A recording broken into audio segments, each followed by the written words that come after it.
1,850 wooden pallets were built on the island of Oahu in the autumn of 1943 for one operation against one small island.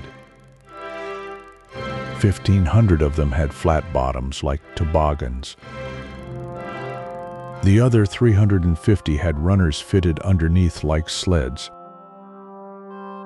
They were about 4 feet by 6, and the whole idea of them was that a man would not have to pick up what was strapped on top. The officers who ordered them built had spent the previous weeks at desks reading a report written by a different division about a different battle. That division was the 7th Infantry, and it had come back from the Aleutians. It had used pallets at Attu in the spring, and when it reached the Hawaiian Islands, it wrote the practice up and reported on it in favorable terms. The Army's own history of the campaign that followed records the sequence in one flat sentence, which is how the Army records most of the things that decided anything. There is no drama in the passage at all. It sits between a paragraph about amphibian tractors and a paragraph about ship loading. The word pallet in 1943 did not mean what it means now.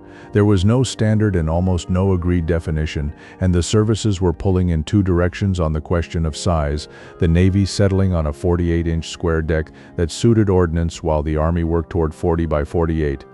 What the 7th Division had used in the Aleutians was a wooden platform with supplies lashed down to it, smooth on the underside so a tractor could drag the whole load off a landing craft and up a beach without anybody touching the boxes.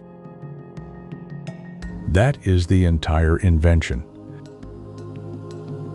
A frame, some strapping, and the decision not to lift. It took the United States about 4 years to arrive at it, and the 4 years are worth walking through because almost nothing in the story runs the way people assume it ran. Start with the depots. In 1940 and 1941, the Quartermaster Corps ran its storage depots on muscle.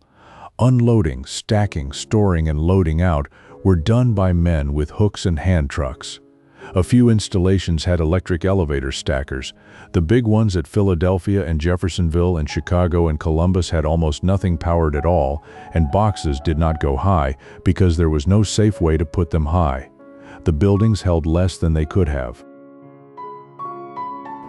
Somebody in the office of the Quartermaster General went and looked at how private industry was solving this. The Depot Operations Branch sent representatives into factories and warehouses and shipyards and railroad terminals to watch civilians move freight. What they saw was forklift trucks and wooden pallets, along with tractors and trailers and conveyors already in ordinary use by companies that had no war to fight. They came back and said the forklift and the pallet together were the most efficient system available for the kind of goods the Corps handled. Tests at the Fort Wayne Quartermaster Depot in July of 1941 supported them. Money was released that September, then the whole thing stalled, for a reason that is almost funny. The War Production Board graded forklift trucks as luxury items. Steel was rationed by importance to the war, and a machine whose whole purpose was to save men did not read on paper as a weapon. Quartermaster officers had to go and argue the point that a lift truck might be a luxury in a country with spare labor and spare warehouse space, and that the country no longer had either. The argument was accepted. Manufacturing capacity turned out to be the next wall, and there was a scramble to convert plants over to building lift trucks. Shortages ran through most of 1942 and into 1943, and when production did come up, half of it went overseas, which left the depots at home short again. Machines also arrived in the wrong sizes. A depot that had asked for a light truck with a short mast so it could work inside a boxcar would receive a 4,000-pound machine with a mast 12 feet tall, because equipment was allocated by urgency of need rather than by what a building could physically accept. While that was going on at home, the argument was already being lost on the other side of the world. In August of 1942, the Navy put the 1st Marine Division ashore in the Solomons and then had to unload the cargo ships that had brought it. There were no docks. There was no crane on the beach. Small boats ferried the cargo in and grounded gunwale to gunwale in the dark, and the freight came out of them the way freight had always come out of them, in the arms of whoever was standing closest. The commanding officer of one transport put the state of affairs after dark at a complete impasse. Boats waited up to 6 hours for a chance to land. Cargo ships that were meant to be empty and gone were still loaded when the fleet had to leave. Nobody involved lacked courage, and the reports say so. What the beach lacked was machinery, and a way of packing that machinery could pick up. The Navy set about fixing it in 2 directions at once. One was men. The 1st Special Naval Construction Battalion, raised for combat stevedoring, was commissioned in September of 1942, and something close to 40 of those battalions eventually served. The other direction was quieter, and it ran out of a laboratory at an ammunition depot in Hingham, Massachusetts. The Navy had built a materials handling laboratory there on a base that existed mainly to store shells for the Atlantic Fleet. The people in it worked on how to pack, load, and move things, and the range of what came across their benches ran from munitions to meat sauce, boots to binoculars.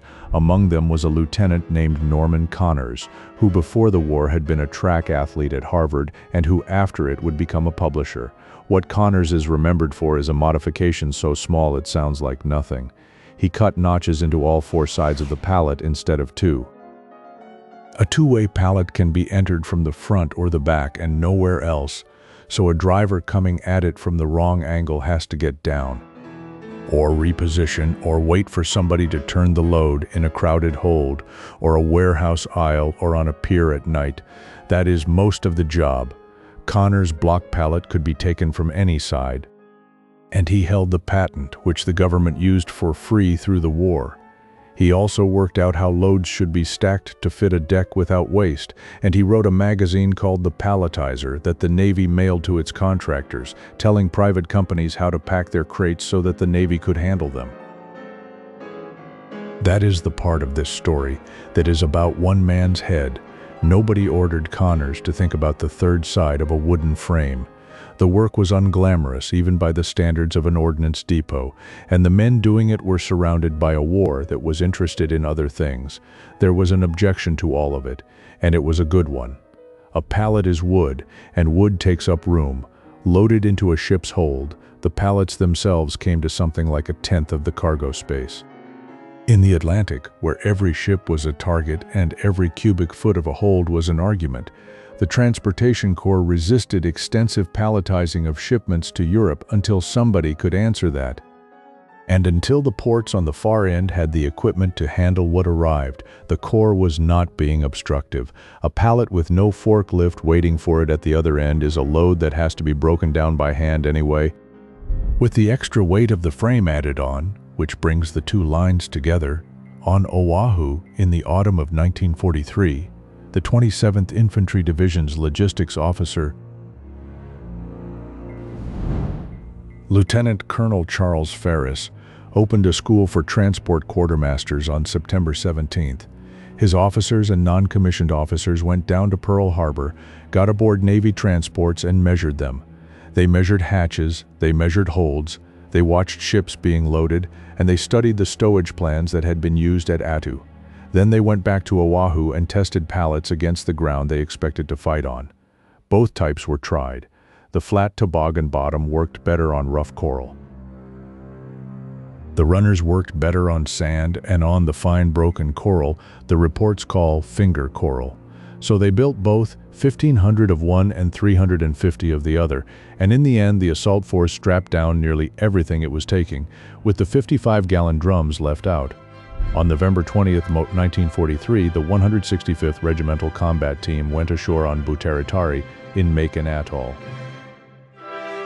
Amphibian tractors came into the landing craft, hooked on, dragged loaded pallets straight off and up to the dumps inland, and the boxes were not handled once between the boat and the dump. The figure the Army's official history gives for what that was worth is 1/12. Under ideal conditions, a lighter could be unloaded in about 1/12 of the time the same job took by manhandling. That number deserves handling with care, and the history itself makes it easy to give because it says where it came from. It is not a stopwatch reading taken on the beach. It is an estimate sourced to an interview conducted with Colonel Ferris in September of 1947, 4 years after the fact, by the historian writing the volume. Ideal conditions at Makin meant a tractor available, a beach a tractor could cross, and somebody at the far end to take the load. The same operation is on record for a great many things that were not ideal. A number like that survives because a historian sat down with a colonel 4 years later and asked him. A good deal of what gets covered here was saved the same way, by one person bothering to ask before the men who knew had scattered. So hit subscribe and more of it turns up. The Marines at Tarawa, 200 miles to the south, built few pallets. They landed the old way into water, under fire, across a reef, and across the Gilberts operation as a whole. The method saw real use at Makin and nowhere else. The record holds 2 comments on that. One battalion commander at Tarawa wrote afterward that pallets would have worked on his beach, and the transport quartermaster on the Marine Corps staff looked at what the Army had done at Makin and reported favorably on it. That is the whole of the enthusiasm on record from the Marine side in 1943, and it is worth noticing how mild it is. By 1945, the Marine Corps schools had written the practice down. And the tone of that document is the most honest thing in this story. Palletizing bulk cargo, it says, should be used after careful consideration of a specific operation and never at all unless the mechanical equipment to handle it is present. Because without machines, the time is spent breaking the loads down again. Some kinds of supply suit it. Even for those that do more than about 70% is almost never feasible, and in a combat loading, which is the case, the manual exists to govern. The figure should not, as a rule, be allowed above half.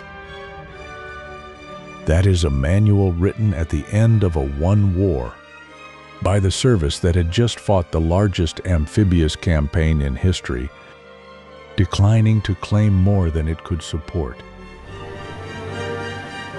The gains that did arrive came in through the back and at home more than anywhere. Across the quartermaster depots, the average tonnage handled per man about doubled between the middle of 1943 and the spring of 1945. Rail cars turned around faster, ships turned around faster. Fewer men were needed on a pier, which mattered a great deal by 1944 when there were no spare men anywhere. The Corps historian who wrote the volume, Erna Risch, called the fork lift and the pallet the most significant and revolutionary storage development of the war. The same 1945 manual that set the ceilings on palletizing opens its section on personnel with a sentence that has nothing mechanical in it. Machines and techniques have been devised, it says, but the basic element of the procedure is the individual. It then describes him as a strong back in the labor element, and goes on for 2 paragraphs about morale, and about how nowhere is a man more apt to feel that what he is doing does not matter. The men who unloaded the ships got no campaign credit for the beach.